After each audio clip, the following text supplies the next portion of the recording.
Hi everyone, this is Alison. Today I'm going to show you how to cast off. So we've done all our knitting and now we're ready to cast off.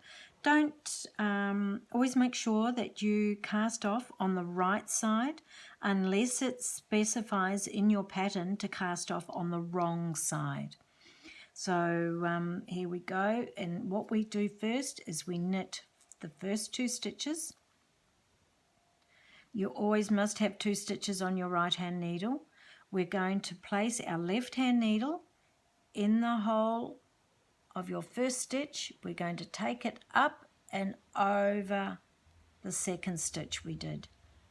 We're going to go back and we're going to knit another stitch, and remembering we're going to go in to the first stitch. Just put a little bit of pressure on your wool to hold that second stitch on. Then you're going to bring it through and off your needle. Try not pull too tight. So we're going to knit that next stitch and we're going to go into that first stitch and bring it through and off. Bring that second stitch over to the right hand needle, go into the first, lift it up and over the top. And as you can see, that's what's starting to happen. So when you come to sew anything up, you're going to have a nice edge to sew by. All right, so we'll continue doing a few more. So knit one more stitch, lift it up and over. Now I'll just show you what it's like if you do it too tight. All right. Just so you can see.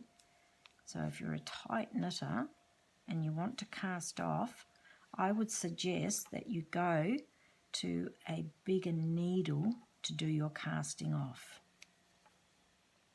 Okay, now that's tight. Now I'll go back to my normal casting off, just to show you the difference. Oh, split the wool, got it over. Knit, lift up and over the needle.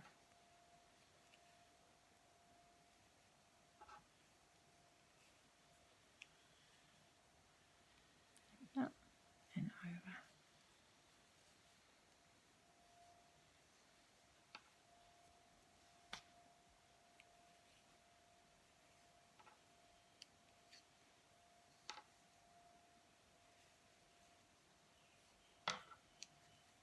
There we go.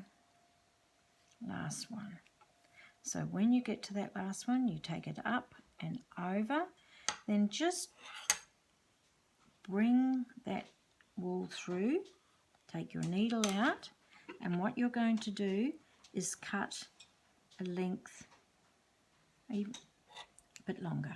Okay, so now that is the way, so I'm just going to lie it down. So that's the way that you have been casting off, like that. See how it's flat?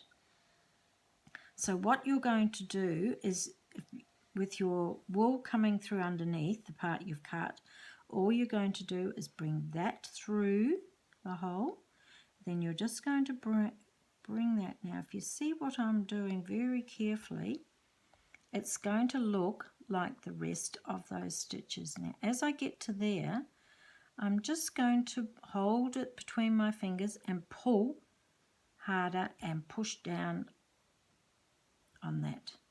So you get a nice tight edge for when you come to sew it up. Now as I was showing you before, see how soft and that's pliable? You can actually move it, stretch it. This one is tight, and see how that's flat along that ridge, the back ridge. That one is looped. All right, so I hope you can see that. So that one's flat. What I mean by the back here, it's flat. That one's rigid because it's so tight, and then that one's flat at the back. All right, so that's the difference of, and see how it's pulling it in? where this one's sitting nice and flat here.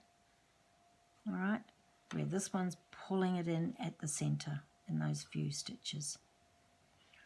Okay, so that's casting off, and then they'll see how you go. Enjoy, and we'll catch up with you next time.